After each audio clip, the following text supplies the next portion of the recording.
Hello everyone. Welcome back my YouTube channel AVAWA. In this video, I will show you how to edit premium black preset filters using Lightroom Mobile.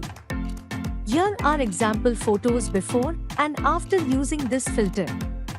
This preset file is password protected. The password will appear in the upper right corner as a card I button.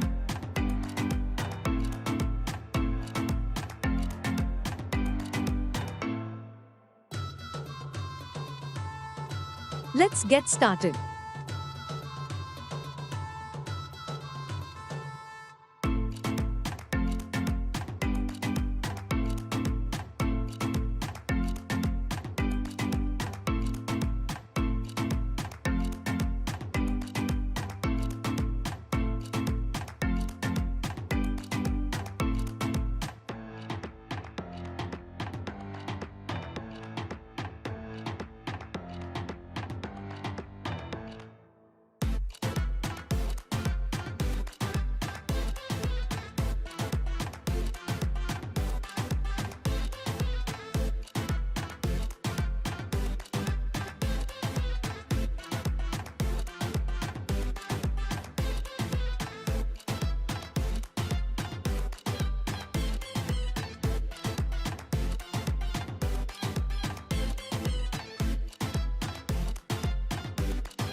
Our photo editing has finally been completed in Lightroom Mobile. I hope you liked this video. Please share my video with your friends and family and click the like button. Subscribe to my YouTube channel AVAWA. Also click on the bell icon so you don't miss any of our new videos update.